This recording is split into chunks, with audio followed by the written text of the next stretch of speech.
Seigneur, je te remercie pour cette journée. Merci parce que tu nous gardes, tu nous protèges.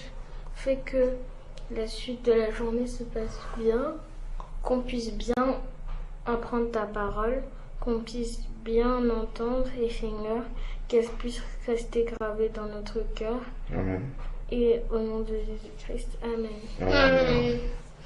Seigneur, je te prie pour cette journée. Merci parce que tu nous as gardés, protégés. Je te remercie parce que tu fais qu'on puisse,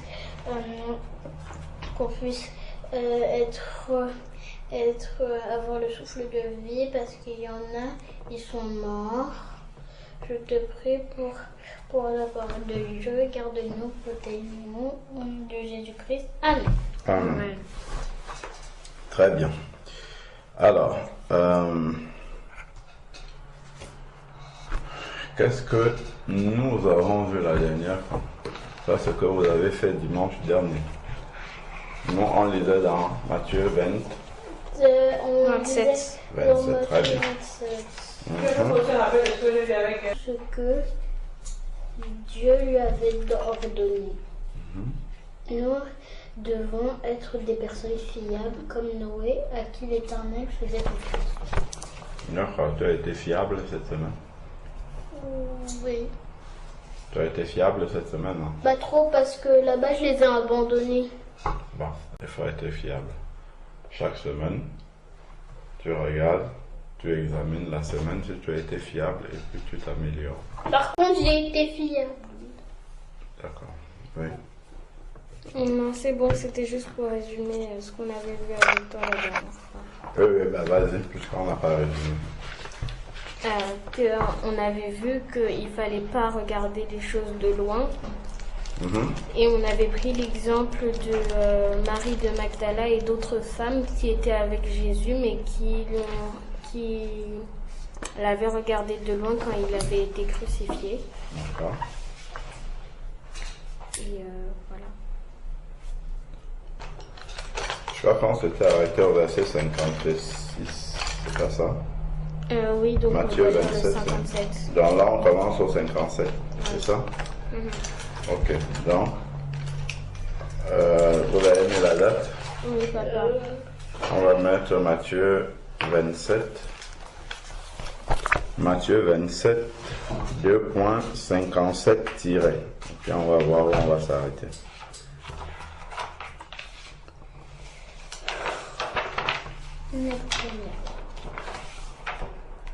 C'est le 10, si je ne me trompe pas. Non, c'est le 10. Et lui, il a raison, c'est le 10.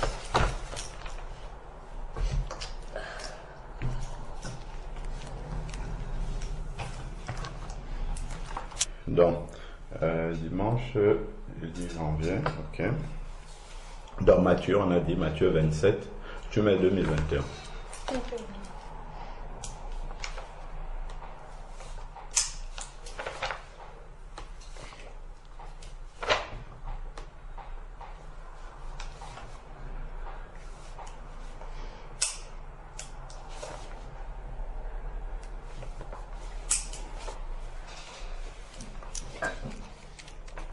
Matthieu 27, 2.57 tiré. Donc, Raphaël, tu lis à partir du verset 57 jusqu'à 61.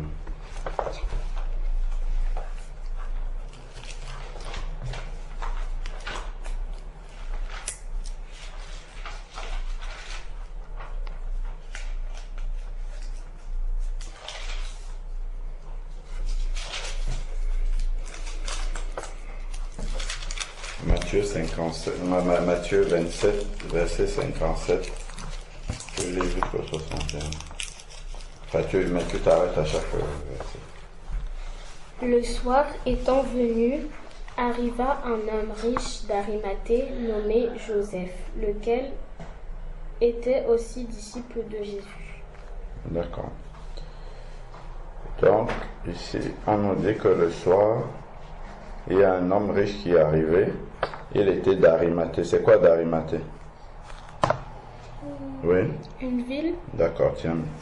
Donc, il était de la ville d'Arimathée. Ok.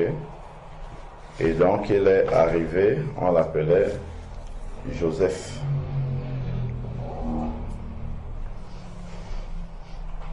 Il a le même prénom que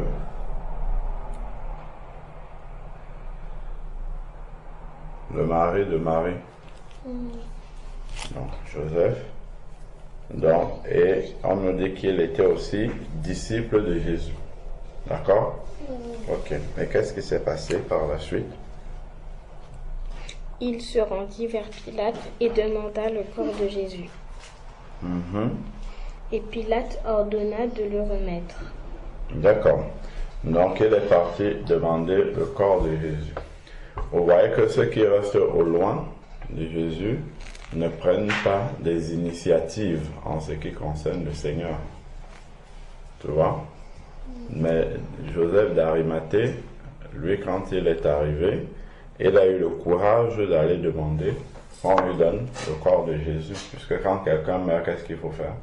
L'enterrer. Il faut l'enterrer. Donc, il fallait que quelqu'un récupère le corps de Jésus pour pouvoir l'enterrer. Donc, il a eu le courage.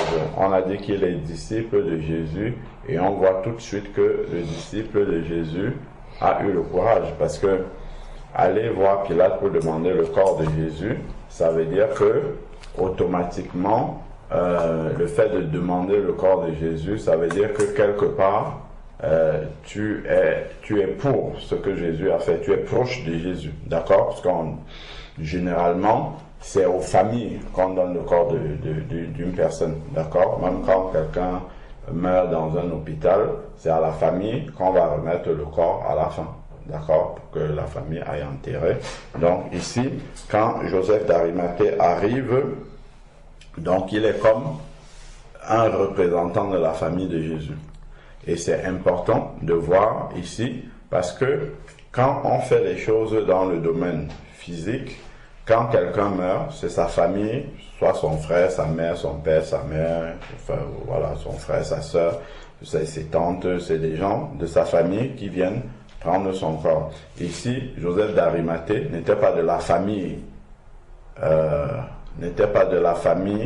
de sang de Jésus, d'accord? Ce n'était pas ses frères, ses sœurs ou Marie, mais c'était un disciple de Jésus. Et ça nous montre, c'est un disciple de Jésus qui est venu prendre son corps. Ici, ça nous montre que quand on devient enfant de Dieu, sa véritable famille, ce sont ceux qui sont les enfants de Dieu aussi.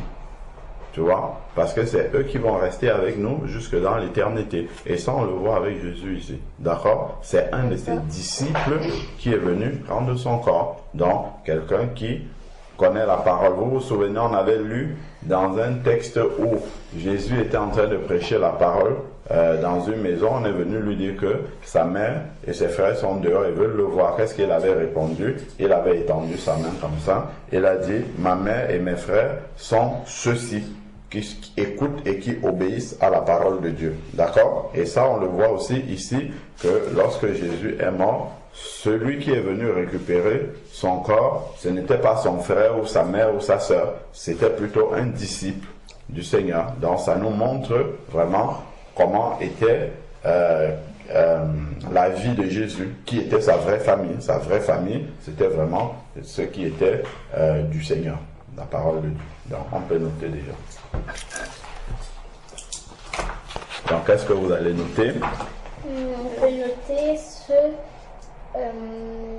la famille est aussi les disciples de Jésus, voilà. Les enfants de Dieu. Voilà, on va noter la véritable famille des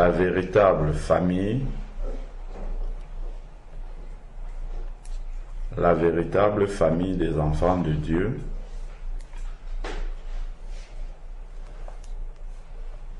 La véritable famille des enfants de Dieu. La véritable famille des enfants de Dieu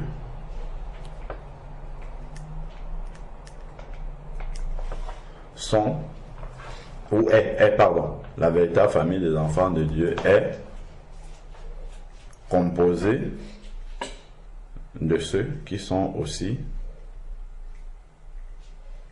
est composée avec eux mieux. La famille est composée, eux mieux, est composée de ceux qui sont aussi enfants de Dieu. D'accord? C'est pour ça que quelqu'un qui est enfant de Dieu, tu vas l'appeler mon frère, ma soeur. Ok? Voilà.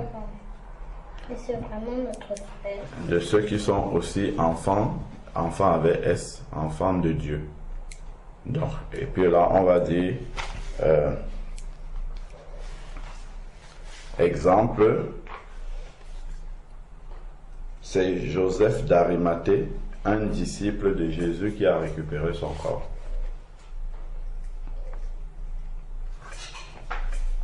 C'est Joseph d'Arimathée. Vous lisez comment on écrit d'Arimathée dans la parole. C'est Joseph d'Arimathée, un disciple de Jésus qui a récupéré son corps. Sur verset 57. C'est Joseph d'Arimathée, un disciple de Jésus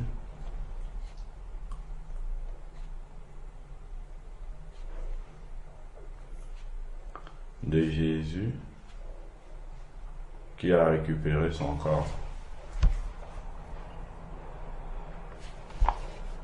Qui a récupéré son corps après la crucifixion. Hein? D'Arimathée, il y a un H, non? T-H, 2 E. Après le T, il y a un H. Voilà. C'est Joseph d'Arimathée, un disciple de Jésus. Un disciple de Jésus qui a récupéré son corps.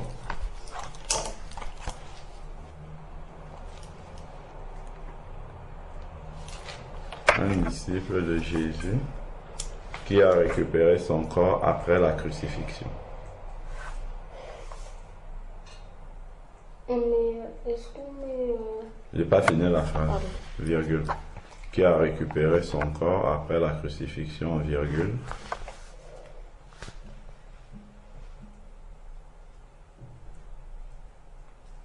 Qui a récupéré son corps après la crucifixion, virgule. Ou point. On va mettre point. Tu peux commencer à écrire, ce n'était pas Marie ou les frères de Jésus. Voilà. Tu as fini après la crucifixion. Voilà, point. Ce n'était pas Marie ou Jésus. Ce n'était pas Marie, sa mère. Voilà, parce qu'il y a plusieurs Marie. Ce n'était pas Marie, sa mère. Marie collée après sa mère sans virgule. Hein. Ce n'était pas Marie, sa mère, virgule, ou ses frères. Point.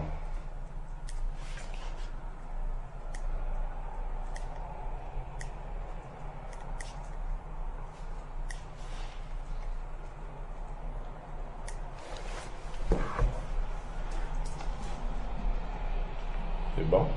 Je ne trouve pas. Faut finir de noter. Point. Ou ses frères. Point.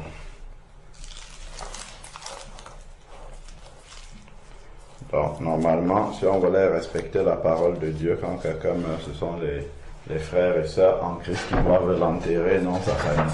Mais bon, dans les faits, la famille vient souvent prendre des choses, mais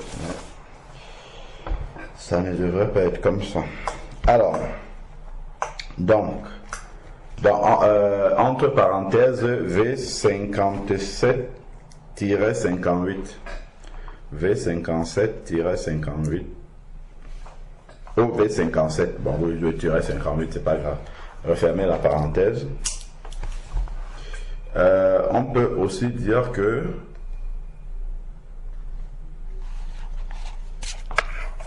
vous sautez une ligne, ouais, pour faire un nouveau paragraphe. Un disciple du Seigneur,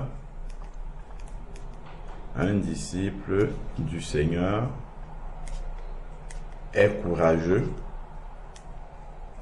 Un disciple du Seigneur est courageux et ne craint pas Un disciple du Seigneur est courageux, avec E-U-X, courageux, est courageux et ne craint pas.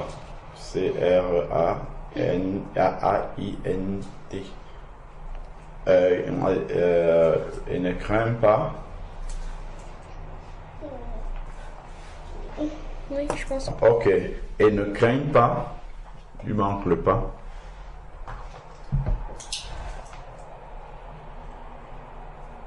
Et ne craint pas. Qu'est-ce qu'on peut dire? D'affirmer sa foi.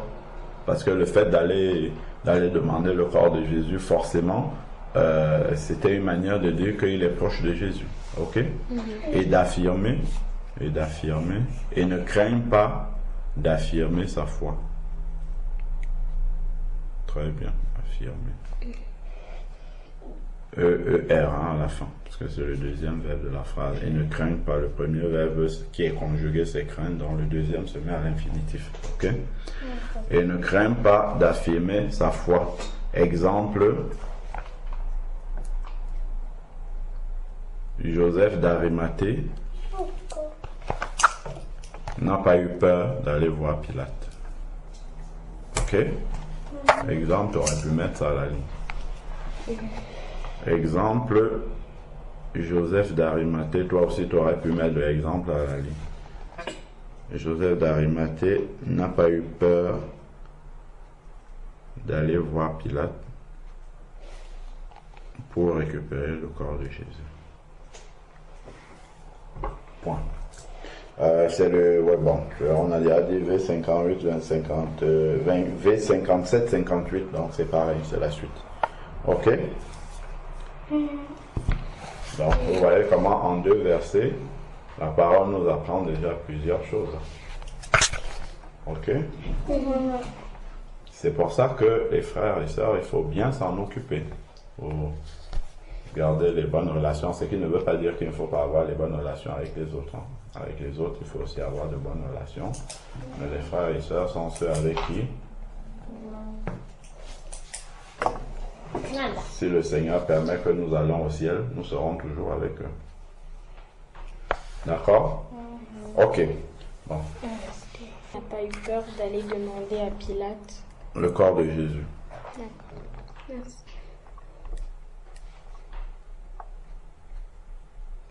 Ok, donc premier élément, notre vraie famille, ce sont ceux qui sont aussi, enfin la famille des enfants de la vraie famille, la véritable famille des enfants de Dieu sont ceux qui sont aussi enfants de Dieu. On a vu que c'est Joseph d'Arimathée qui a demandé le corps de Jésus et non sa mère ou ses frères.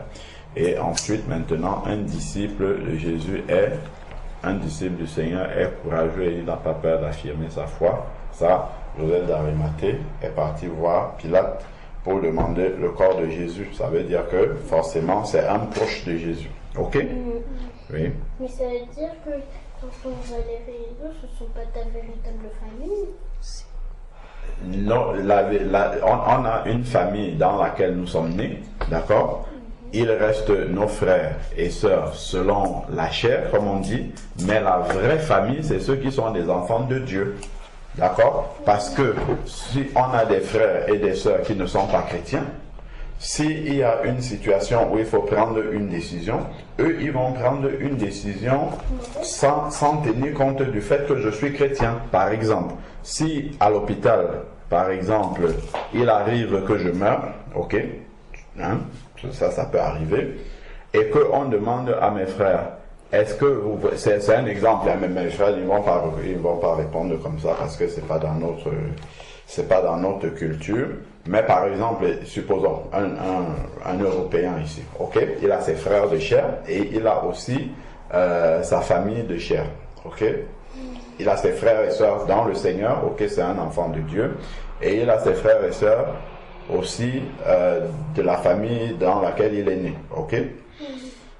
S'il meurt par exemple, et qu'on demande à sa famille qu'est-ce qu'on fait de son corps, si on demande à ses frères chrétiens, qu'est-ce qu'ils vont dire? Ils vont dire, donnez-nous le corps, et puis on va aller l'enterrer.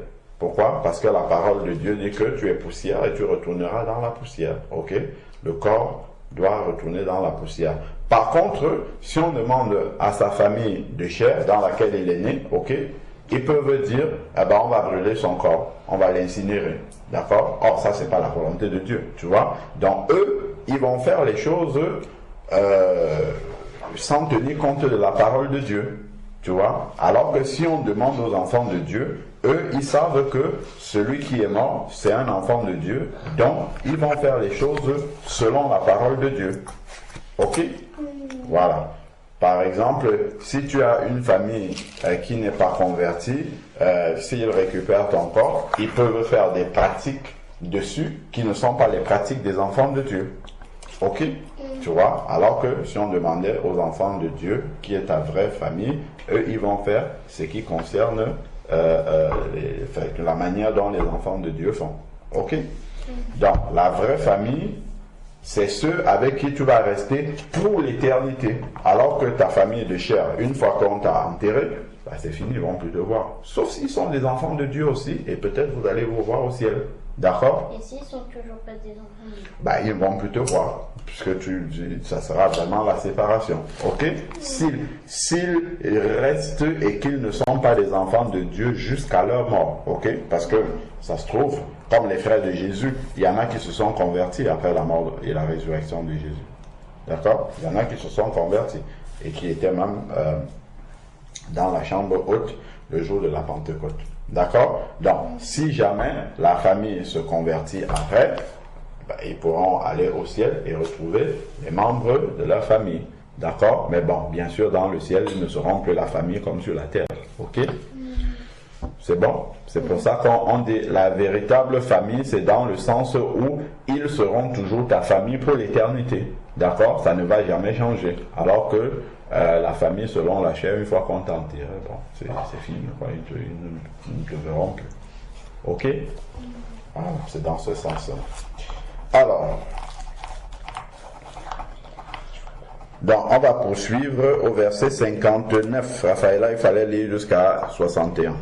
Donc, on poursuit au 59. Joseph prit le corps, l'enveloppa dans linceul blanc et le déposa dans un sépulcre neuf. Ça, c'est seulement le 59, là? Tu n'as pas traversé? Si, mais c'est parce qu'il n'y a pas de point, ça ne s'arrête pas.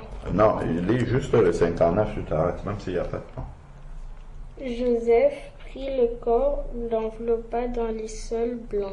D'un linceul. D'accord? Oui. Non, chez moi, c'est immaculé.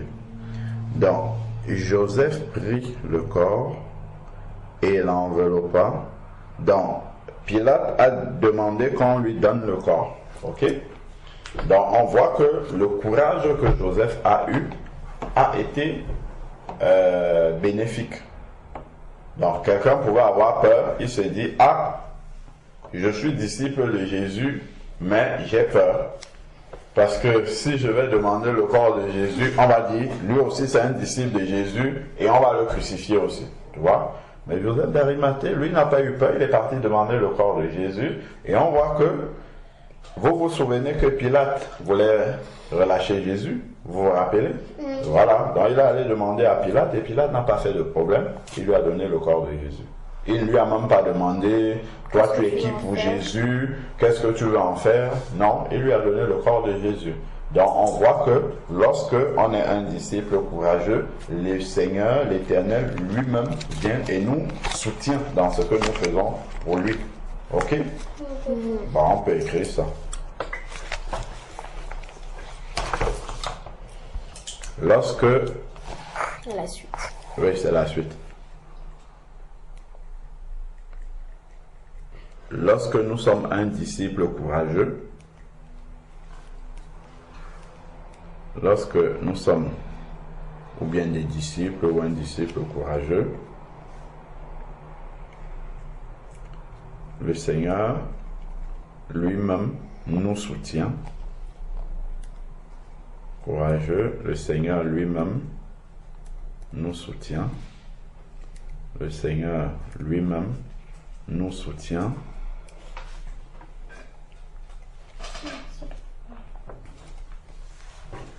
Le Seigneur lui-même nous soutient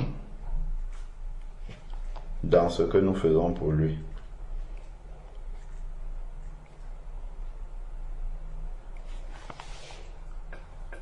le Seigneur lui-même nous soutient dans ce que nous faisons pour lui.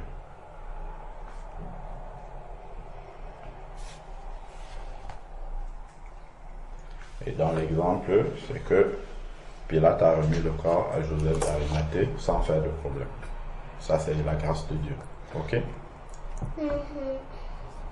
Donc, vous pouvez juste mettre entre parenthèses 58, vous allez comprendre que c'est parce que Pilate n'a pas fait de problème. Oui. Tu t'es arrêté où? Soutien. Donc, le Seigneur lui-même nous soutient dans ce que nous faisons pour lui ou ce que nous entreprenons pour lui. D'accord? V58.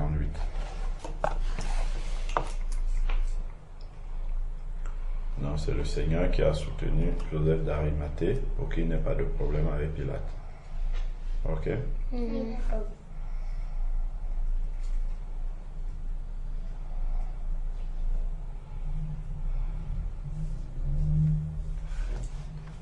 V58. Ok. Donc, la suite, c'est Joseph a pris le corps de Jésus et puis l'a enveloppé d'un linceul blanc. C'est ça chez vous? Dans votre version. Ok. Donc, on voit que c'est le disciple de Jésus qui va maintenant l'enterrer.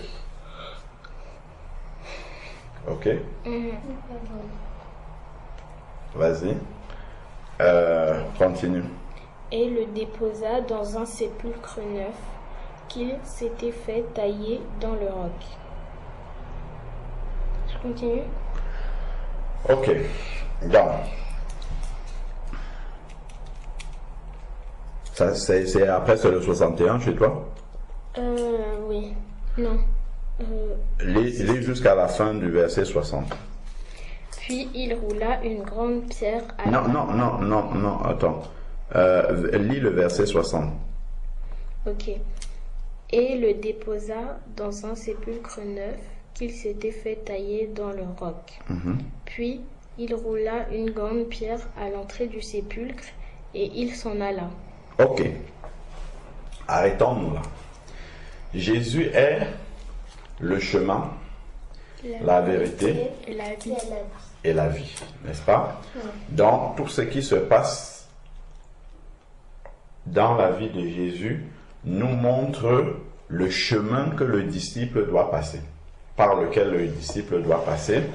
Et il y a, dans ce qui se passe dans la vie physique de Jésus même, il y a des images spirituelles, d'accord? Il y a des correspondances sur le plan spirituel qu'on peut voir derrière, ok?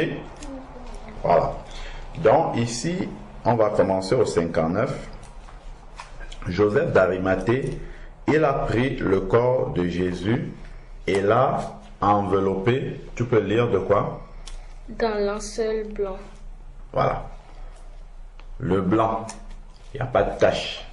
C'est l'image de quoi? L'image que Jésus est sans péché. Parfait. Merci beaucoup, Wendy. Que Dieu te bénisse abondamment. Merci, papa. Il a enroulé Jésus, il a enveloppé Jésus dans un drap blanc, c'est-à-dire sans péché. Parce que quand quelqu'un meurt, un enfant de Dieu, il va où? Au ciel. Au ciel. Est-ce qu'on va au ciel avec les péchés? Non. Voilà. Donc, il a mis un drap blanc parce qu'il va entrer au ciel. C'est l'image de dire que celui qui est un enfant de Dieu, quand il va au ciel, il part sans Péché. On peut noter.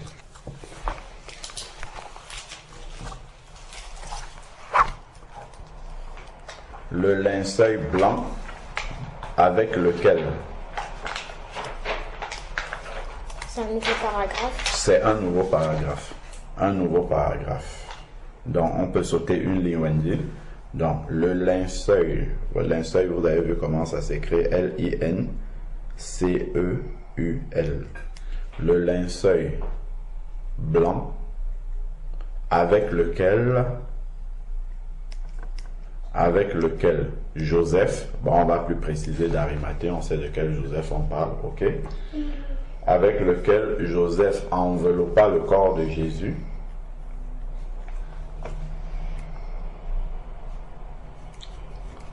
le linceul blanc avec lequel Joseph enveloppa le corps de Jésus.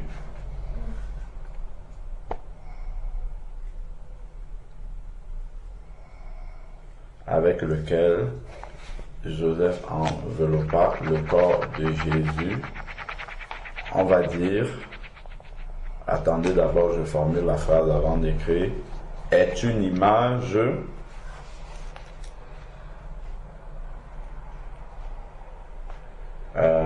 comment est-ce qu'on peut dire ça? Est une image du disciple sans péché qui doit aller au ciel. Je sais pas. Okay. Vous comprenez ce que ça veut dire? Voilà. Donc, est une image du disciple ou de l'enfant de Dieu sans péché qui doit aller au ciel. Ok? Parce que quand on enterre quelqu'un, c'est l'image de quelqu'un qui va aller au ciel. Ok? Vous soulignez sans péché. Vous soulignez blanc, linceul blanc, vous soulignez le mot blanc et vous soulignez sans péché à côté. Ok? Donc c'est vraiment le fait que le drap soit blanc qui montre que c'est sans péché, sans tache ni ride. Vous vous rappelez? Jésus vient enlever une église sans tache ni ride. Ce qui ne veut pas dire que si tu prends un bon païen qui a vécu en païen sur la terre et que lorsqu'il meurt, tu l'entoures d'un drap blanc, il va aller au ciel. Ça, ce n'est pas vrai, ok? Si tu prends un bon païen, tu lui mets un beau costume bien blanc, sans tache, que lorsqu'il est mort, ce n'est pas pour autant qu'il va aller au ciel, ok? Ça, en fait, le drap blanc montre, c'est l'image du cœur de Jésus qui était un cœur sans péché, ok? C'est une vraie image. Donc, qu'est-ce qu'on a écrit? On a écrit le linceul blanc avec lequel Joseph enveloppa le corps de Jésus est une image du disciple sans péché. Qui va au ciel. Donc on a dit qu'on souligne blanc avec une autre couleur. On souligne blanc avec une autre couleur et on souligne sans péché. Attends. Et on souligne sans péché. On souligne blanc et on souligne sans péché. Blanc et sans péché, on fait de la même couleur? Tu prends la règle et tu soulignes avec la règle. Blanc et sans péché, on souligne avec la même couleur, mais une couleur différente de celle avec laquelle tu es en train de prendre des notes. Et il faut souligner tous les versets bibliques aussi qu'on a notés.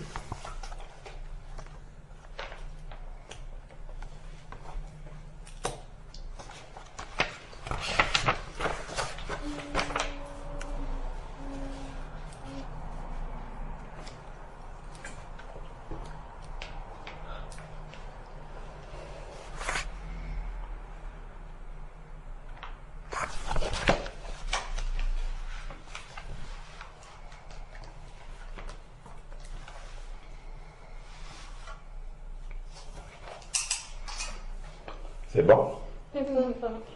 Ok, donc c'est l'image du disciple sans péché qui sans péché qui va au ciel. Ok, donc c'est l'image du disciple sans péché qui va au ciel. Au ciel, première chose. Ensuite, la deuxième chose que nous pouvons remarquer ici, donc on a un linceul. Et ensuite, il va le déposer dans un tombeau neuf. Ok? Qu'est-ce qu'on peut dire par rapport à ça? Il va le déposer dans un tombeau. C'est l'image de quoi? Pour vous qui connaissez un peu la parole de Dieu. En se rappelant toujours que Jésus est le chemin, la vérité et la vie. C'est-à-dire qu'il est venu nous montrer le chemin. C'est l'image de quoi quand on dépose un mort, spirituellement, comme vous commencez à comprendre un peu les choses. C'est l'image de quoi dans la vie spirituelle? La mort, quand quelqu'un meurt et qu'on le dépose dans un tombeau. Vous m'avez déjà entendu expliquer ça, oui Raphaël? Il dort. C'est lui, il dort.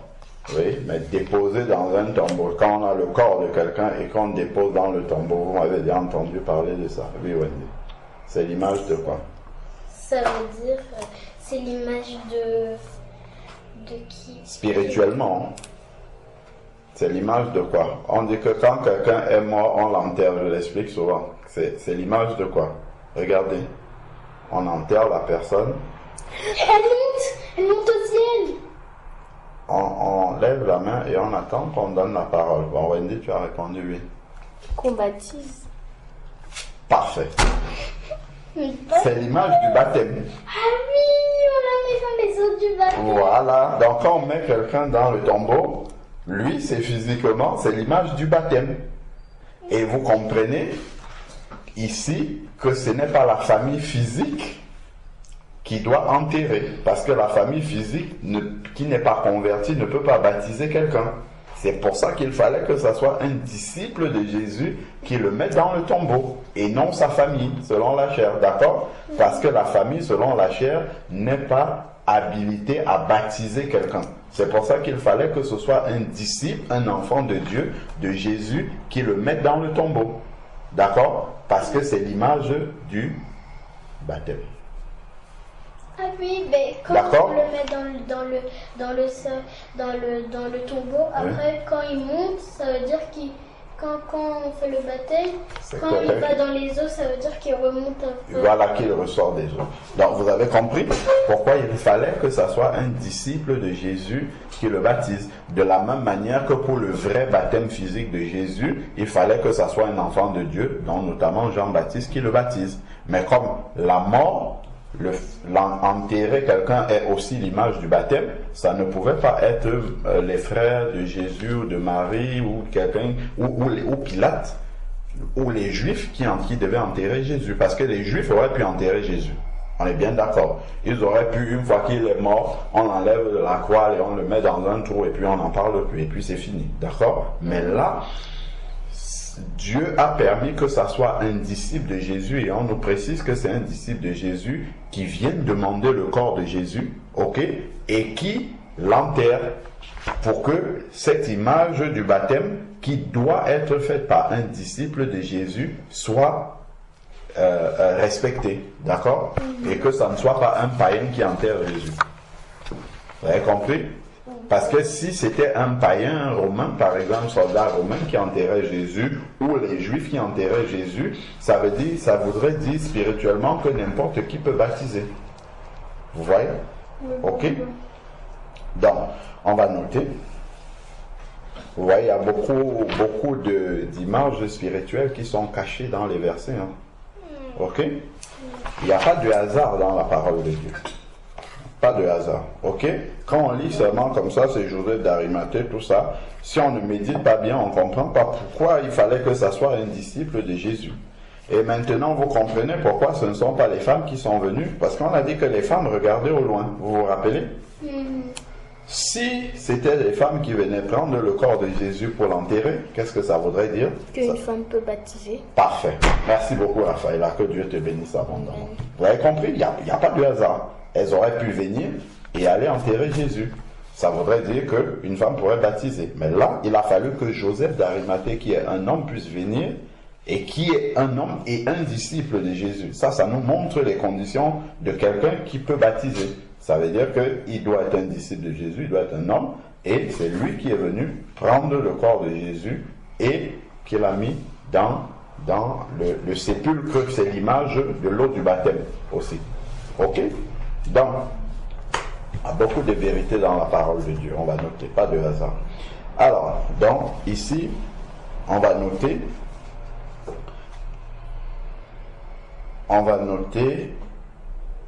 que déposer le corps de Jésus, ou bien, déposer, vous avez déjà commencé à noter, déposer le corps de Jésus dans un tombeau, vous avez vu comment ça s'écrit avec E-A-U, déposer le corps de Jésus dans un tombeau est l'image du baptême par immersion. Ok? Ça aussi, ça nous montre que si on baptise quelqu'un en lui mettant les gouttes d'eau sur la tête, ça c'est pas vrai. Ok? Parce qu'on a vraiment mis Jésus à l'intérieur d'un tombeau. Ok? On n'a pas juste mis son corps dans le tombeau et laissé la tête dehors. On a mis tout son corps dans le tombeau. D'accord? Ok? Donc si quelqu'un vient et dit qu'il va vous baptiser, vous met les gouttes d'eau sur la tête, il faut fuir. Ok? Il faut fuir parce que ça c'est pas le baptême de Jésus. On voit là, d'accord? Ok? Il faut dire non, ça c'est pas ce qui est écrit dans la parole de Dieu. D'accord? Donc on poursuit. Donc on a dit déposer le corps de Jésus dans un tombeau est l'image du baptême par immersion. Immersion c'est I-2-M-E-R-S-I-O-N-S. I-O-N, autant pour moi. Donc, déposer, tu as écrit déposer le corps de Jésus dans un tombeau. Il n'y a pas de point. Est l'image du baptême.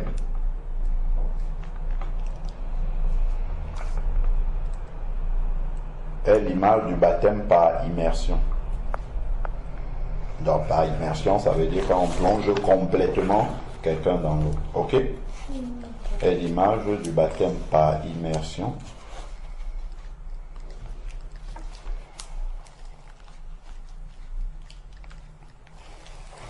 C'est bon? Est l'image du baptême par immersion. Point.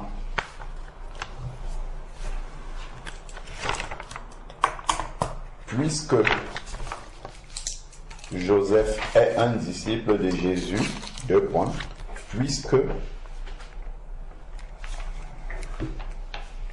puisque Joseph est un disciple de Jésus, seul un disciple du Seigneur peut baptiser. Ok? Puisque Joseph est un disciple de Jésus, seul un disciple du Seigneur est habilité ou bien peut baptiser. Ok? Est autorisé à baptiser. Peut baptiser. Ok? Donc Dieu va valider le baptême parce que c'est un disciple de Jésus qui a fait. Et ça, on peut voir que dans Matthieu 28, on va le voir plus tard, Jésus après la résurrection, il va dire à ses disciples, 11, allez et faites de toutes les nations des disciples, les baptisant au nom du Père, du Fils et du Saint-Esprit. On reviendra dessus plus tard. Ok? Donc, seul un disciple peut baptiser. Est-ce que, par exemple, si on met seul un disciple du Seigneur homme, on va voir homme après. Seul un disciple peut baptiser. Ok? Seul un disciple du Seigneur peut baptiser. C'est bon? Peut baptiser, très bien, à l'infinitif. Point.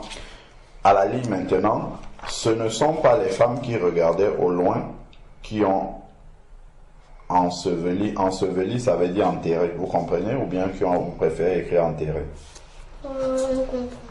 Vous comprenez enseveli? Ok. Ce ne sont pas les femmes qui regardaient au loin qui ont enseveli Jésus. Pourtant, les femmes, elles étaient là avant. Donc, elles auraient pu enterrer Jésus. Ce ne sont pas les femmes qui regardaient au loin qui ont enseveli Jésus. Ce ne sont pas les femmes qui regardaient au loin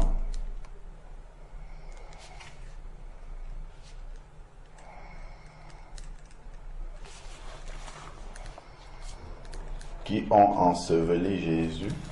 Ce ne sont pas les femmes qui regardaient de loin, plutôt qu'au loin, qui regardaient de loin, autant pour moi, qui ont enseveli Jésus, bien qu'elles aient été les premières, hein, c'est elles qui étaient les premières qui étaient là, d'accord?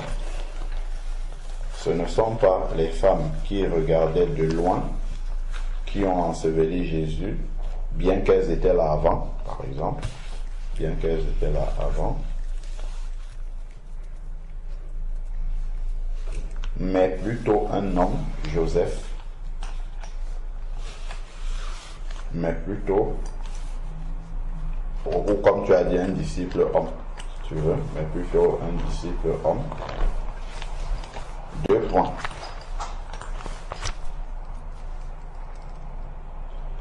Et là, on va écrire ce que Raphaël a dit tout à l'heure. Tu vas te rapprocher ici pour le soleil.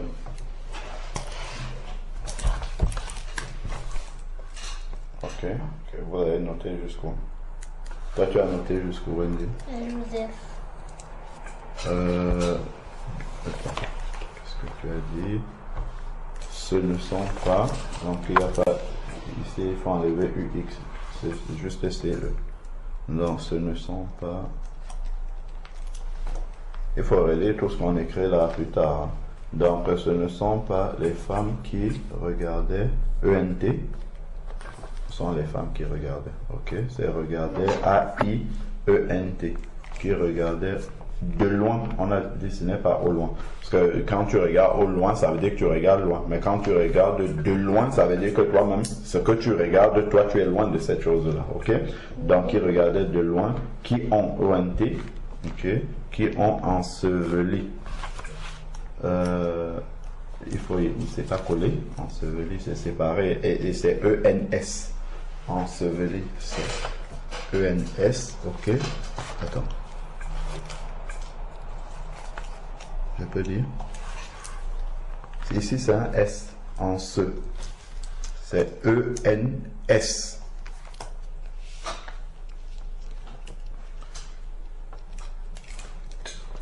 Ici c'est coupé, ici c'est coupé, le T il est là. Enseveli, oui, qui ont enseveli Jésus. Il y a c'est E accent aigu, Jésus, c'est pas Jésus, c'est Jésus. Il y a l'accent sur, voilà, c'est Jésus, ok.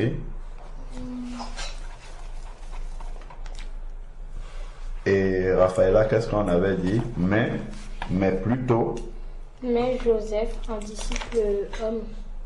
Voilà. Enfin, on pouvait aussi mettre mais on peut aussi mettre. Attends, ici. Bien qu'elles, elle c'est S. Bien qu'elles, ce sont les femmes. Bien qu'elles étaient, c'est ENT. Après le AI, ENT était, et puis il y a un accent sur le E. Bien qu'elles étaient là, il y a un accent sur le A. C'est pas l'article LA. Voilà. Bien qu'elles étaient là, avant, virgule. Mais plutôt Joseph, virgule, un disciple de Jésus, un disciple homme de Jésus. Voilà. C'est ce que tu as noté? Ah oui. Ok. Un disciple homme de Jésus. Disciple, c'est D-I-S-C. Il y a un S avant le C, si tu as bien lu dans la Bible. Ok? Un disciple homme de Jésus. Et là, on met 2 points. Seul un disciple homme peut baptiser. Seul un disciple du Seigneur homme peut baptiser.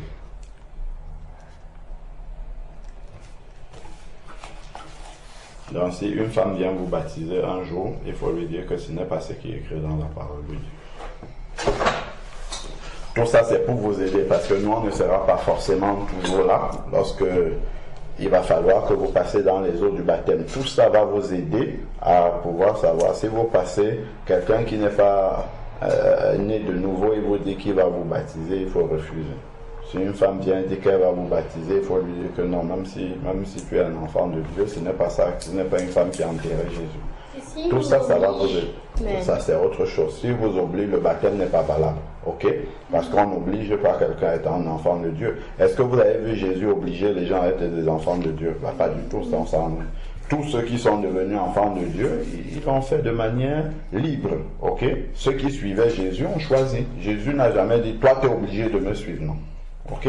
Donc, si on te force à suivre Jésus, tu n'es pas un enfant de Dieu. D'accord? Parce que Dieu, il accepte des personnes qui viennent librement. Ok? Sans pression. Ok? Donc, seul un disciple homme peut baptiser. C'est bon? Ok. Donc, on continue. Et vous avez vu dans quel type de tombeau on a mis un tombeau neuf. Tout neuf. Tout neuf. Ok? Donc le fait que le tombeau était tout neuf, c'est parce que justement, quand on plonge quelqu'un dans les eaux du baptême, c'est l'image de que lorsqu'on a enterré, c'est une nouvelle personne qui va sortir. C'est l'image du neuf là. D'accord? C'est une nouvelle personne qui va sortir. C'est pas la même personne. C'est la même, si c'est la même personne qui sort, elle sort aussi pécheresse qu'elle était avant. D'accord? Ça veut dire que, mais pourquoi alors elle reste la même? Physiquement, elle reste la même, mais spirituellement, elle n'est plus la même personne. C'est pour ça que quelqu'un qui était un grand pécheur avant, quand il devient un enfant de Dieu, il est le péché. D'accord? Il fait les choses de Dieu, alors qu'avant, peut-être il insultait même les enfants de Dieu. Mais maintenant, comme l'apôtre Paul, il persécutait les chrétiens, il les menaçait, il les mettait en prison, d'accord? Mais quand il est devenu chrétien, c'était une nouvelle personne. Physiquement, c'était toujours l'apôtre Paul, mais dans son esprit, il avait compris la vérité et il était quelqu'un de nouveau. Ok? Donc, le tombeau neuf.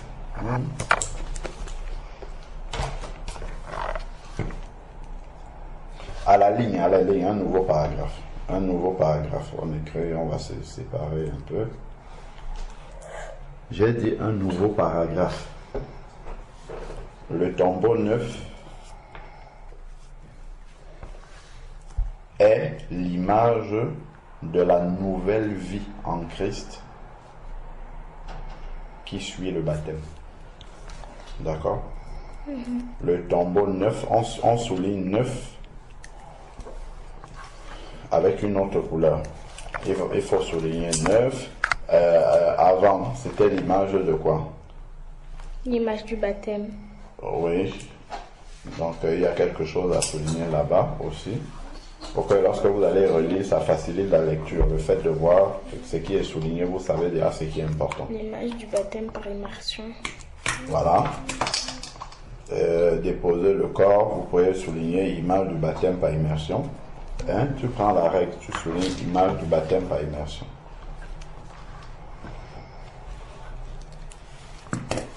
Vous voyez là, on a lu seulement 1, 2, on est à 4 versets seulement. Pas beaucoup. Mais il y a beaucoup de vérités là-dedans. Ok?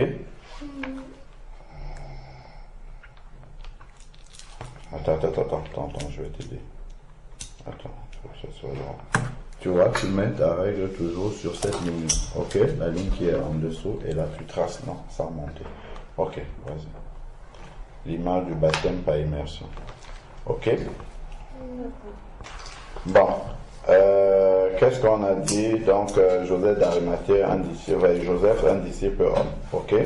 Mais plutôt Joseph, un disciple homme. Donc, on a dit le tombeau neuf, c'est l'image de la nouvelle vie en Christ qui suit le baptême. Ok? Neuf, on avait dit qu'on souligne neuf. Ok? L'image du tombeau neuf est, le tombeau neuf est l'image de la nouvelle vie en Christ. C'est ce qu'on a dit. L'image de la nouvelle vie en Christ qui suit le baptême d'eau.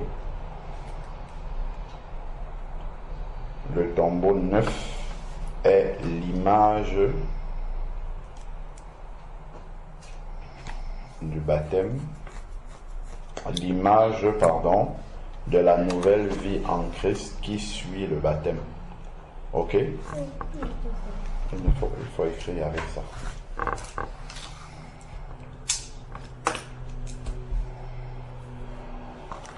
Et l'image du baptême qui suit, l'image de la nouvelle vie en Christ qui suit le baptême.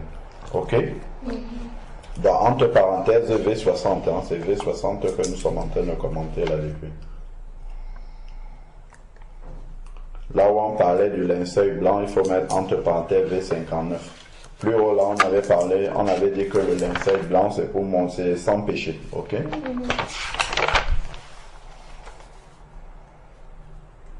Et ça nous montre aussi le linceul blanc, aussi si on voit du point de vue du baptême, ça nous montre aussi que celui qui sort des eaux du baptême, il sort sans péché. Ses péchés sont pardonnés aussi. On peut aussi noter ça, le linceul blanc. Ses péchés restent dans l'eau. Voilà, C'est ça. Ok. Donc le linceul blanc, on peut noter après. Il faut chercher déjà. Là où on parle du linceul blanc, il faut mettre entre parenthèses V59. Il faut chercher là où tu as parlé du linceul blanc. Je vous l'avais fait souligner blanc. V59, ok.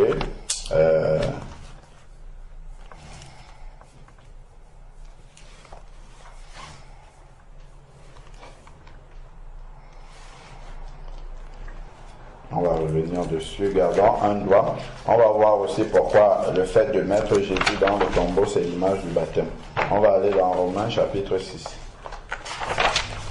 C'est après Corinthiens? C'est avant Corinthiens. Avant Corinthiens, il y a Romains chapitre 6. Romains chapitre 6. Est-ce que Wendy peut lire le verset 3 et 4? Romains 6, 3 et 4.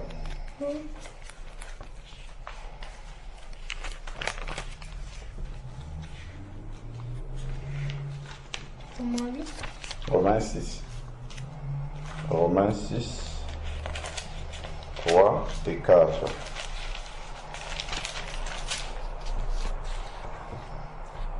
Romains 6, 3 et 4. Romains chapitre 6, verset 3 et verset 4. Ignorez-vous que nous tous qui avons été baptisés en Jésus-Christ, Oui. c'est en sa mort que nous avons été baptisés. Voilà. Donc, je vais relire. Ignorez-vous que nous tous qui avons été baptisés en Jésus-Christ, c'est-à-dire ceux qui sont baptisés par immersion au nom de Jésus, d'accord? Il nous explique que c'est en sa mort que nous avons été baptisés. D'accord? Donc ça veut dire que lorsqu'on nous a plongés dans les eaux du baptême, c'est l'image de la mort de Jésus-Christ, Jésus, son corps qui était plongé aussi dans la tombe.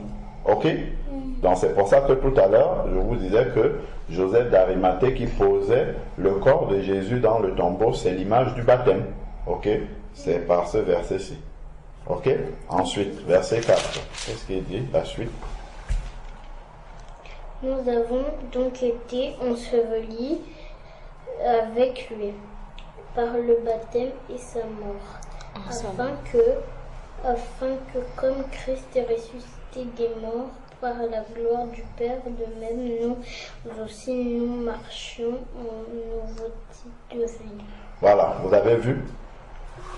Il dit, verset 4, nous avons donc été ensevelis, enterrés, c'est ce que nous avons vu tout à l'heure avec Jésus, d'accord? Nous avons donc été enterrés avec lui dans la mort, d'accord? Donc, lorsque on baptise quelqu'un, en fait, c'est l'image de Jésus qui était mis dans la tombe, d'accord? Enterré avec lui. Et ensuite, maintenant, comme Christ, comme Christ est ressuscité d'entre les morts, c'est que Jésus est ressuscité d'entre les morts par la gloire du Père, de même, nous aussi, nous marchions en nouveauté de vie. Ça veut dire la nouvelle vie en Christ de quelqu'un qui a changé totalement. Donc, c'est ce qui suit là, le baptême. Et c'est ce que nous avons dit, que le tombeau neuf est ce qui suit la nouvelle vie. Le tombeau neuf est l'image de la nouvelle vie en Christ. Donc, quand on dit nouvelle vie, c'est quelqu'un qui a changé, qui ne fait plus les mauvaises choses, qui est, lorsqu'il voit quelque chose qui ne glorifie pas le Seigneur, son cœur n'est pas à l'aise avec ça, ok? Donc, c'est ça la nouvelle vie en Christ, qui cherche à réjouir le cœur du Seigneur. Ok, donc vous pouvez noter Romains 6. C'est où qu'on a parlé du... On a dit que Joseph d'Arimathée qui mettait Jésus dans le tombeau, c'était l'image du baptême. C'est où qu'on a dit ça? C'est déposer le corps de Jésus dans un tombeau est une image du baptême. Voilà, donc à côté de ça, vous mettez soit une flèche et puis vous mettez entre parenthèses au moins une flèche en haut. Une flèche comme ça pour indiquer là où c'est vous mettez Romains, voilà, vous mettez Romains 6, 2.3-4. Romains avec un S, hein. Romains c'est avec un S. 3 à 4. Et vous, il faut souligner, c'est une référence. Romains avec un S, 6, 2.3-4. C'est bon? On revient à Matthieu 27. Romains, voilà, il faut souligner. Il faut que ça soit toujours plat quand tu veux souligner. C'est bon? Voilà, c'est bon. Ok, donc on revient dans Matthieu. Donc, on a vu le linceul blanc, on a vu qu'il faut être courageux, Joseph d'Arimathée qui allait demander le corps de Jésus, on a vu que c'est un disciple qui doit enterrer parce que c'est l'image du baptême derrière, c'est un disciple qui peut baptiser, ça doit être un disciple homme. On a vu beaucoup de vérités là-dedans. Donc, on a vu l'image du linceul blanc qui montre aussi qu'on est sans péché pour aller au ciel, sans péché quand on sort des eaux du baptême aussi. D'accord? Est-ce qu'on a noté ça, que le linceul blanc représente aussi le fait que quelqu'un qui sort des eaux du baptême, il est sans péché? Non. On peut noter ça. Le linceul blanc est aussi l'image du disciple sans péché. À la ligne, c'est un autre paragraphe, c'est un nouveau paragraphe, Wendy, c'est un nouveau paragraphe. Le linceul blanc représente aussi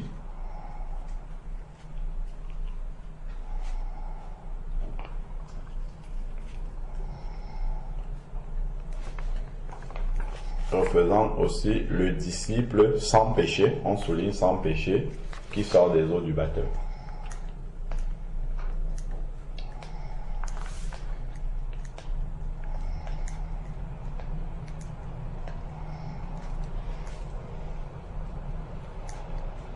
Vous comprenez ça?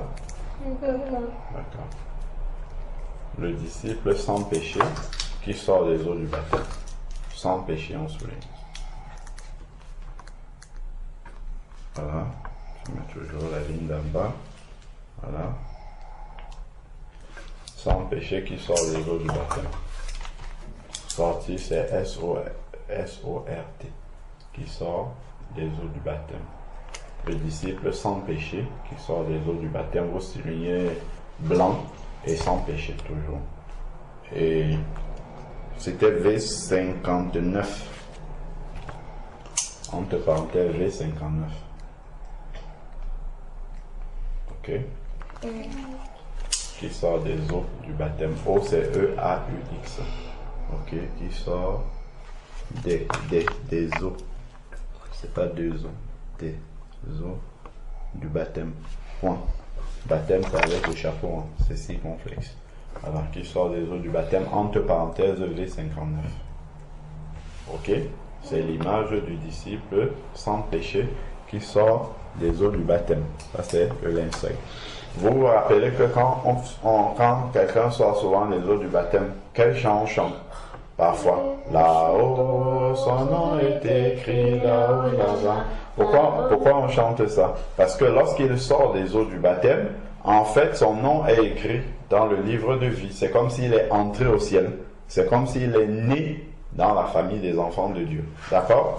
Donc, c'est la même chose quand on dit qu'on emballe le corps. Enfin, on enveloppe le corps de Jésus sans péché. C'est l'image du disciple sans péché qui va monter au ciel. Que lorsque on le baptise physiquement sur la terre, en fait, spirituellement, il entre dans le ciel. Ok? Donc, c'est des images qui se ressemblent. Ok? Bon, on va lire aussi un autre passage qui nous montre le sans péché que nous sommes en train de dire. Ok? Alors, sans péché, acte c'est avant Romains. Acte 2, verset 38. Raphaël va lire. Acte 2, verset 38. Actes chapitre 2, verset 38. C'est après Jean, hein? Acte après Jean, très bien. Acte 2, verset 38.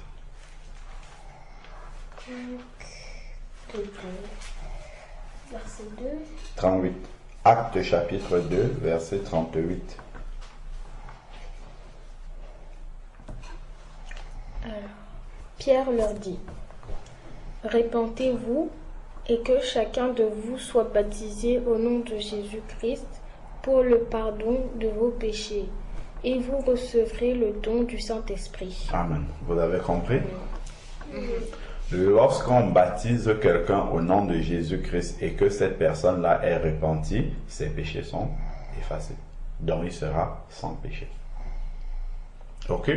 Je reprends. Lorsqu'on baptise quelqu'un au nom de Jésus-Christ et que cette personne s'est repentie avant de se baptiser, ses péchés sont effacés. C'est pour ça que le linceul est l'image du fait que celui qui est baptisé est sans péché. Ok? Le linceul dans lequel on enveloppe Jésus est l'image du fait que celui qui va être baptisé sera sans péché. Après. D'accord? Voilà. Donc, là où on a mis V59, là, vous pouvez aussi mettre acte 2, 38. À la suite de ce que nous venons d'écrire, il y a aussi acte 2, verset 38. Acte avec un S. Acte 2, vous avez mis entre parenthèses V59.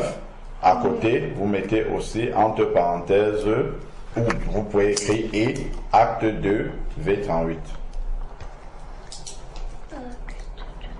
Et acte avec un S. Acte ACTES 2 V38. Donc on va juste finir le 61 et puis on va s'arrêter là.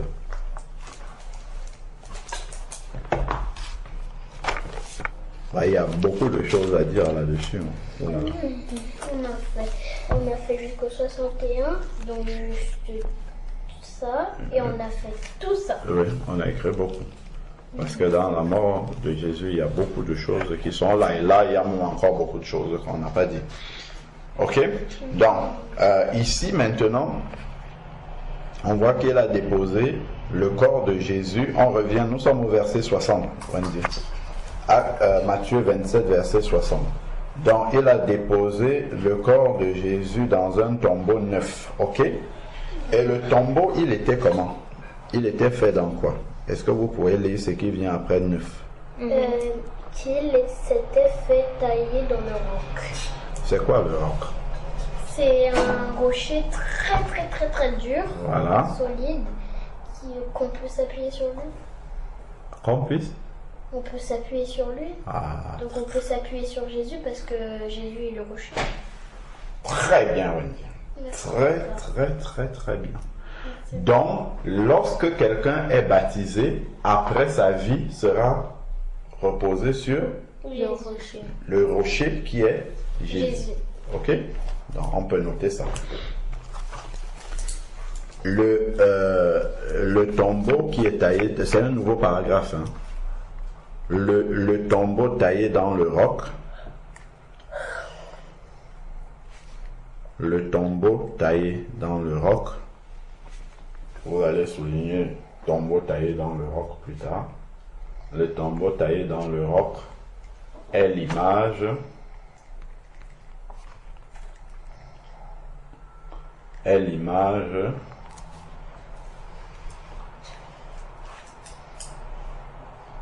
la nouvelle vie, est l'image de la nouvelle vie du baptisé, dont la personne qui sera baptisée, ok, est l'image de la nouvelle vie, est l'image de la nouvelle vie du baptisé qui va reposer sur le roc qui est Jésus. Voilà. Donc, le tombeau taillé dans le roc est l'image de la nouvelle vie du baptisé qui va reposer sur le roc qui est Jésus. Point. Donc, c'est bon? Toi, tu as tout noté, Wendy? Le tombeau Alors, le tombeau taillé dans le roc est, c'est pas et, c'est est, E-S-T. D'accord? Donc, est l'image de la nouvelle vie du baptisé. C'est avec un accent, c'est pas le verbe, c'est une personne. Du baptisé, accent aigu, ok? Du baptisé. Tu as l'image deux fois. Le tombeau taillé dans le roc est l'image de la nouvelle vie du baptisé qui repose, voilà, qui repose sur le roc, qui repose sur le roc qui est Jésus.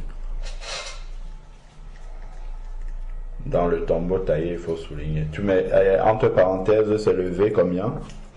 V60. Entre parenthèses V60 et puis tu soulignes, il y a un point à la fin. V60, ok, et il faut souligner le tombeau taillé dans le roc.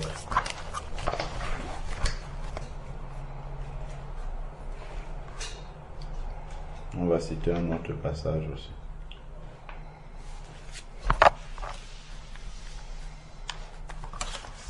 Ok, le tombeau taillé dans le roc.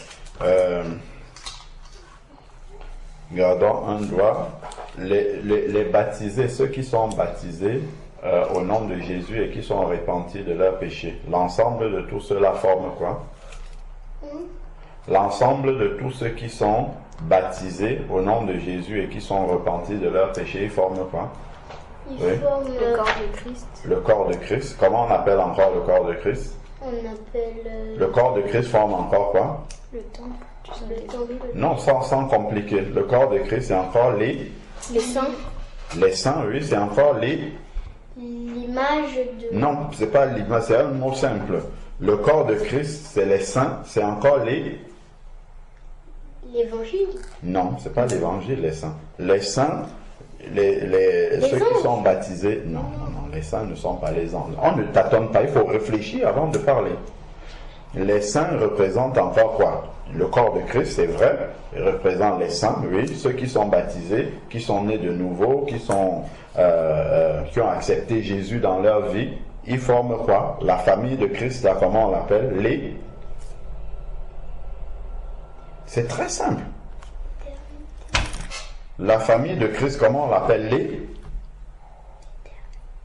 L'ensemble des enfants de Dieu, comment on les appelle? L'Église. L'Église, tout simplement, c'est l'Église. Ok? C'est l'Église. Donc, tous ceux qui sont baptisés là, ils forment l'Église. Voilà, maintenant, on voit ce que Jésus a dit dans Matthieu 16, verset 18. Matthieu 16, verset 18. Qu'est-ce que Jésus avait dit? On dit, assieds-toi correctement. Et tu lis le verset 18 de Matthieu. C'est toi qui viens de lire ou Raphaël? C'est là. Ok. Bon, tu lis le verset 18.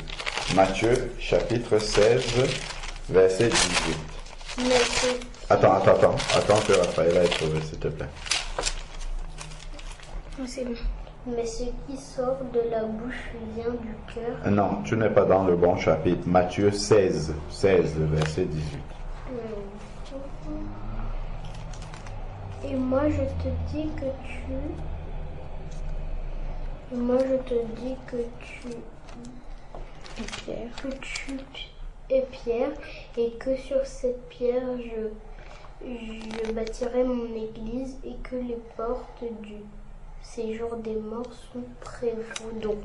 ne prévaudront pas. Lis à haute voix, s'il te plaît.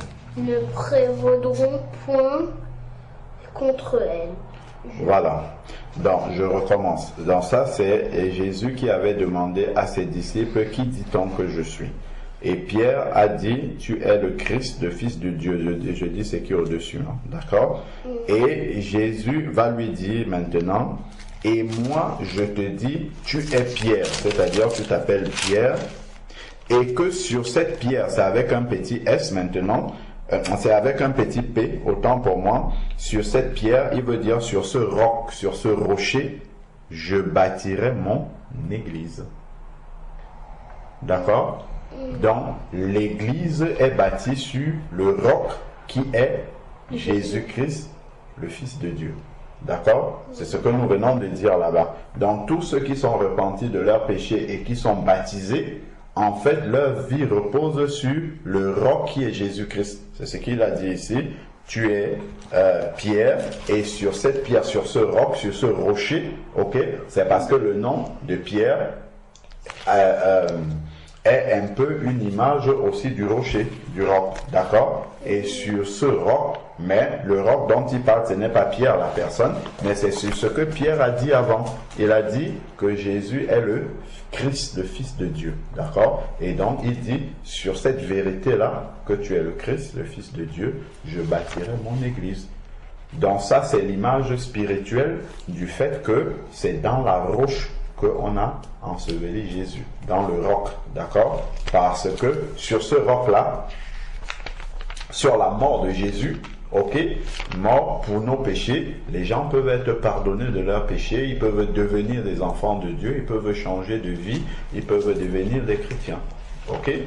Donc, c'est ce que Jésus avait dit ici, que l'on voit aussi spirituellement dans le fait qu'on a taillé la tombe de Jésus dans le roc. Donc, à la suite des versets là, taillé dans le roc là, c'est ce qu'on a dit, hein, le tombeau taillé dans le roc est l'image de la nouvelle vie qui repose en Christ. Vous pouvez rajouter comme verset aussi Matthieu 16,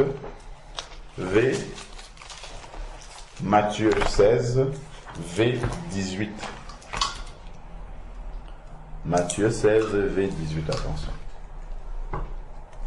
C'est une autre parenthèse après. Matthieu 16, Matthieu 2T, H. Matthieu 16, V18. Il y a tellement de choses à dire, on va s'arrêter à 61, parce que si on laisse comme ça, après peut-être, vous n'allez pas la prochaine fois bien comprendre le fil. Donc on va s'arrêter à 61. Ok, donc taillé dans le roc, c'est bien l'image du fait que la nouvelle vie en Christ va reposer sur le roc. C'est l'image du fait que l'Église repose sur le roc qui est Jésus. Voilà. Matthieu 16, on a dit qu'on soulignait tous les versets. Et Matthieu 16, V18, c'est entre parenthèses aussi, comme l'autre.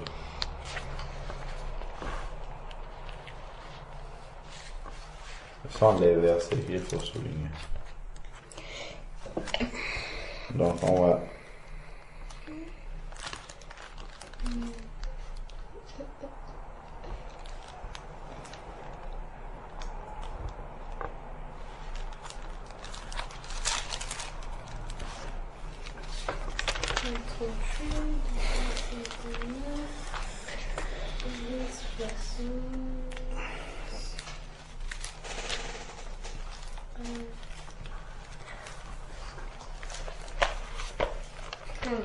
Alors, on peut continuer. Après le roc, qu'est-ce qu'il va faire? Dans la Bible, là, nous sommes au verset 60. Après le roc, qu'est-ce qu'il y a? Après le roc, puis il roula une grande pierre à l'entrée du sépulcre. Oui. Et il s'en alla. Ok. Donc, il a roulé une grande pierre, ok, à l'entrée du tombeau. Qu'est-ce que la pierre fait? Elle sépare le tombeau Et l'extérieur? De l'extérieur. Ça peut représenter quoi, selon vous? Donc, le corps de Jésus est resté dans le tombeau et la pierre se met entre le corps et l'extérieur. Est-ce que vous voyez? La pierre se met entre le tombeau et l'extérieur. On est d'accord? La pierre va fermer le tombeau, donc elle empêche que le tombeau communique avec l'extérieur. Ok? L'intérieur du tombeau communique avec l'extérieur. Que le corps qui est resté à l'intérieur communique avec l'extérieur. C'est l'image de quoi, selon vous? La pierre, la grande pierre. Il y a beaucoup de choses. Hein.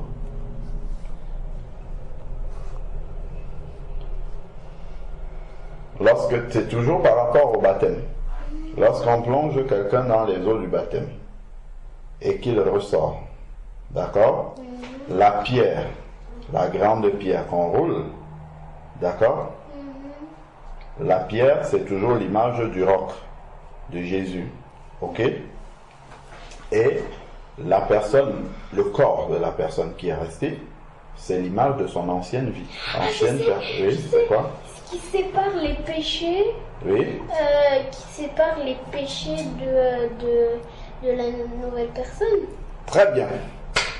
Donc, la pierre qui l'a roulée, c'est Jésus qui empêche que l'ancienne vie qui était remplie de péchés, d'accord, vienne encore communiquer avec la nouvelle vie qui est à l'extérieur. Ok? C'est ça. Dans cette pierre-là, c'est l'image de Jésus après le baptême, d'accord, qui se met et qui empêche que l'ancienne vie, le corps qui est resté dans le tombeau, puisse encore infecter, si tu veux, la nouvelle vie. C'est pour ça qu'il n'y a pas de communication entre ce qui est resté dans le tombeau et ce qui est à l'extérieur. D'accord? Voilà. Donc quelqu'un qui est vraiment repenti, qui est passé dans les eaux du baptême, après, sa vie doit être totalement changée. D'accord? Il ne ment plus, et il ne vole plus, il ne fait plus ce qui ne glorifie pas le Seigneur. D'accord? C'est cette pierre-là qui vient empêcher qu'il puisse encore, la nouvelle personne qui, elle est à l'extérieur du tombeau, ok? La nouvelle personne est hors du tombeau, que l'ancienne vie ne puisse plus, comment dire, l'ancienne vie qui avait les péchés, qui avait ce qui ne glorifiait pas le Seigneur, puisse revenir dans sa nouvelle vie, voilà, qu'il ne puisse plus faire ce qu'il faisait avant. C'est Jésus, cette pierre-là, qui empêche qu'il fasse encore ce qu'il faisait avant.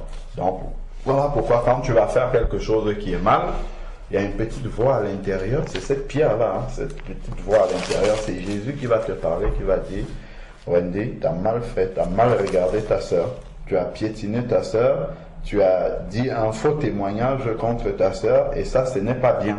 C'est cette pierre-là, d'accord?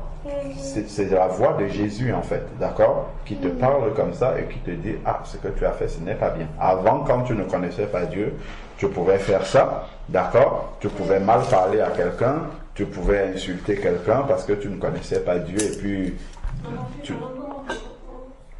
tu n'avais pas de regret par rapport à ça. Mais maintenant que tu es devenu un enfant de Dieu, quand tu vas faire ce qui n'est pas bien, il y a cette petite voix-là qui va te parler à l'intérieur pour te dire: ça, ce n'est pas bien, il faut que tu ailles demander pardon pour ça, ok?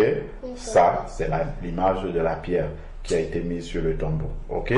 Pour que, justement, ce qui était de la mort du tombeau, de ce qui ne glorifie pas Dieu, de ce qui était de notre vie d'avant qu'on faisait mal, que ça ne vienne plus perturber, déranger notre nouvelle vie des enfants qui connaissent Dieu. D'accord?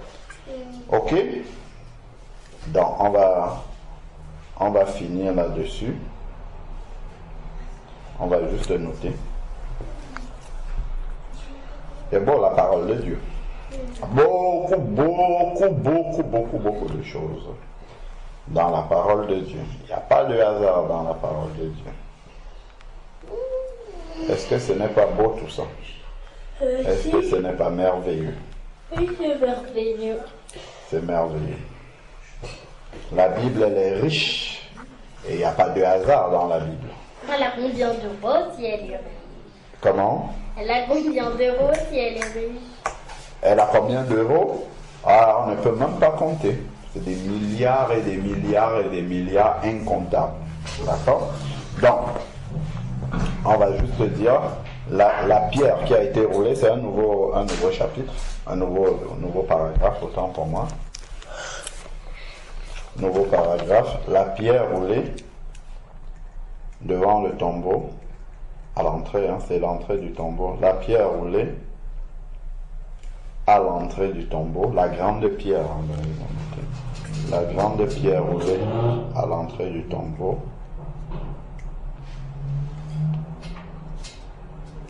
La grande pierre roulée à l'entrée du tombeau est la grande pierre l'image toujours, est l'image du roc Jésus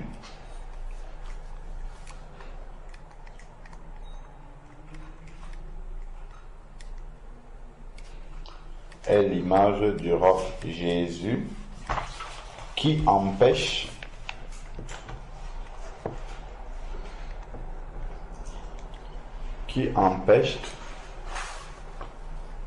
notre ancienne vie, entre parenthèses, rester dans le tombeau,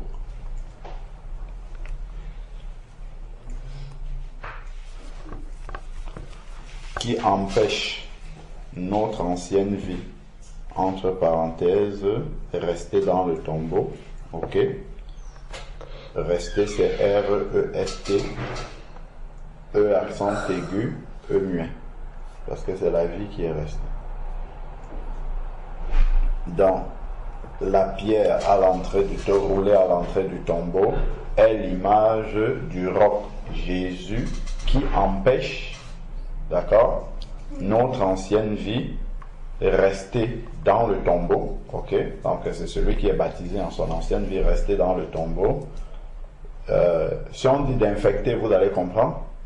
D'infecter, infecter, ça avait E muet, D apostrophe I-N F E C T E R, d'infecter notre nouvelle vie, entre parenthèses, hors du tombeau, d'accord, par les péchés anciens. Ok?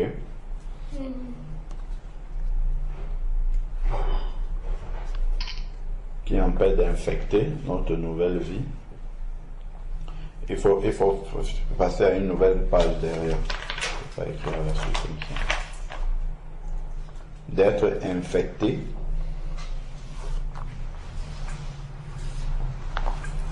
Donc, c'est la pierre roulée devant le tombeau est l'image de... C'est la pierre Du roc roulée Jésus. à l'entrée du tombeau Oui. est l'image du roc Jésus qui empêche notre ancienne vie, entre parenthèses, rester dans le tombeau, d'infecter notre nouvelle vie, entre parenthèses, hors du tombeau. hors du tombeau. D'accord? D'infecter notre nouvelle vie, entre parenthèses, hors du tombeau. Donc, c'est toujours V60. Ok? V60.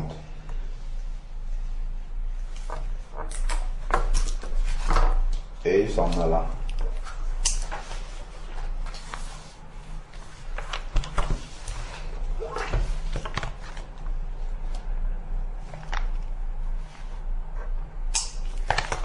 Donc, on va s'arrêter à 60. Donc, vous revenez au début. On avait mis Matthieu 27, V combien? Matthieu. V57, vous mettez tiret V60. On va laisser à 60. La prochaine fois, on va continuer à 61. Ok? Vous allez prendre le temps de relire tout ça. Ok? La date est à souligner. Oui? La date, souligne un peu la date.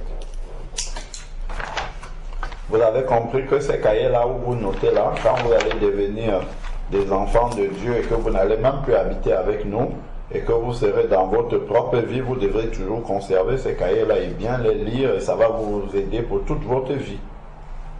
Ça veut dire si on a des... Ah, c'est bon. D'accord? Donc vous allez bien garder ces cahiers-là, toutes les notes que vous prenez et il faut les relire souvent. Ok? Parce qu'il vous arrivera à un moment donné où il faudra que vous vous repentez de vos péchés et que vous passez dans les eaux du baptême. Ok? Voilà, tout ça. Donc ça veut dire que ça va être toi qui vas nous baptiser. Pas forcément moi. C'est pour ça justement qu'on disait que c'est pas une femme qui doit baptiser, c'est pas quelqu'un qui n'est pas un disciple de Jésus, parce que ça peut vous arriver de vraiment vous convertir au Seigneur Jésus-Christ comme des disciples authentiques à un moment où nous ne sommes pas là ou à un endroit où nous ne sommes pas là. Vous pouvez être amené à aller faire vos études quelque part et c'est là-bas que vous décidez de passer dans les eaux du baptême. Peut-être nous on ne sera pas là, vous allez peut-être nous appeler juste pour dire que papa, maman, je vais passer dans les eaux du baptême. Tout ça, il faudrait que vous connaissiez vraiment, d'accord, ce à quoi vous vous engagez. Voilà. Ok, est-ce que vous avez des questions jusque-là? Vous avez tout bien compris? Ok. Donc, on va prier. Quels sont les sujets de prière qui peuvent sortir de là? Qui nous concernent, nous?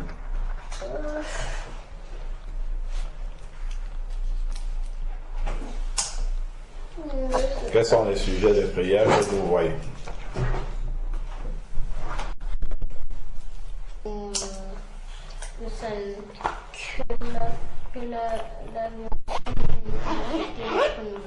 Parfait. Que notre vie ancienne ne vienne pas infecter notre nouvelle vie. Que vraiment la pierre que Jésus a mis puisse vraiment nous parler toujours dans notre cœur, d'accord? Afin que la vie, en notre vie ancienne, qui ne glorifie pas le Seigneur, n'infecte pas notre nouvelle vie, d'accord? Et que ce que nous faisons puisse toujours glorifier le Seigneur. Que nous soyons à la maison, que nous soyons à l'école, que nous soyons dehors, voilà, que nous puissions toujours glorifier le Seigneur. Voilà, chacune de vous va prier sur ce sujet-là. Amen. Voilà.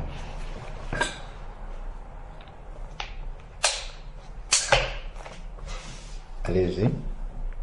Seigneur, je te prie pour que notre ancienne vie ne vienne pas nous infecter notre nouvelle vie. Amen. Je te prie aussi, merci parce que tu nous as gardés pendant ta présence. Amen. Merci parce que tu as fait qu'on comprenne beaucoup de choses. Amen. Merci parce que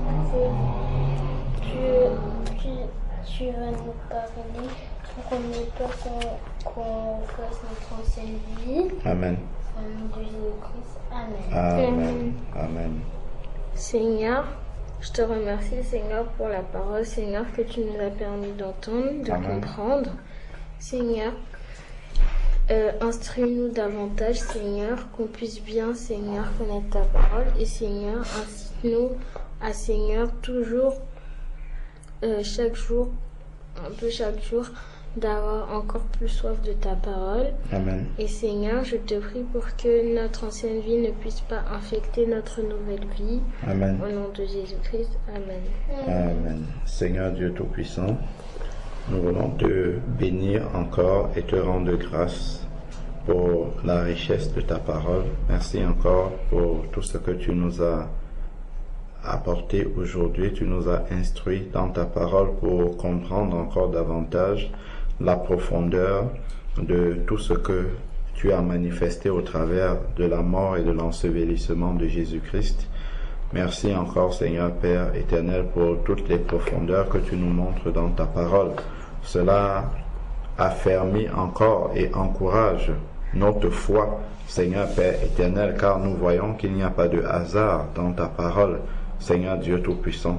Que cela nous permette d'avoir encore davantage confiance en toi dans les choses de la vie de tous les jours, Seigneur Père éternel, dans notre marche avec toi, que notre confiance puisse grandir encore, parce que nous voyons bien, Seigneur Dieu Tout-Puissant, que tu ne fais rien par hasard dans ta parole et que tu as tout pensé au millimètre, au détail près, Seigneur Père, que tu as tout pensé d'avance, Seigneur Dieu, et que tu contrôles toutes choses, qu'il n'y a pas d'erreur, qu'il n'y a pas d'improvisation, Seigneur Père éternel, avec toi. Tu veilles sur tous les détails. Papa, si tu as veillé comme ça sur les détails de la vie de notre Seigneur Jésus-Christ, Père, viens encore nous révéler, Seigneur Dieu, que tu veilles également comme ça sur chacune de nos vies et que l'inquiétude n'envahisse jamais nos cœurs, Seigneur Père éternel, et que même si elle veut arriver, Seigneur Dieu, que notre confiance en toi soit plus grande, Seigneur Dieu Tout-Puissant. Viens encore que cette séparation entre la vie ancienne et la vie nouvelle puisse toujours être, Seigneur, ferme dans nos cœurs, afin que notre vie nouvelle, Seigneur Dieu, puisse te glorifier totalement et ne puisse plus être infectée par la vie ancienne. Père, purifie encore nos cœurs, Père, pour que nous puissions toujours demeurer dans ta parole et dans l'amour de ton Fils Jésus-Christ. Béni soit ton saint nom. Père, nous te prions pour ces enfants qui ont entendu cette parole. Papa, nous prions, Seigneur Dieu Tout-Puissant, que le malin ne vienne pas les leurrer, Seigneur Dieu Tout-Puissant, par les attraits du siècle présent, qu'elle ne puisse jamais s'éloigner de cette parole, car tu nous dis, instruis l'enfant selon la voie de la justice, quand il grandira, il ne s'en détournera pas. Père, que tout ce que ces enfants entendent aujourd'hui, que tout ce qu'elles entendent, Père, que cela puisse rester en elles, que l'écho de ta voix, Seigneur Dieu, puisse toujours demeurer dans leur cœur, Seigneur Dieu, et que ce soit ta parole qui guide toujours leur vie, qu'elle soit avec nous, qu'elle soit loin de nous, Père éternel, que ça soit toujours ta parole, Seigneur Père éternel, qui soit une lampe à leurs pieds pour diriger leur chemin, au nom de Jésus-Christ. Père, bénis tous ceux et celles qui pourront également entendre et ce message, Papa, que cela puisse être une bénédiction pour les uns et pour les autres. Et encore, Seigneur Dieu, fortifier et encourager tes enfants partout où ils sont, au nom de Jésus-Christ. Amen. Amen.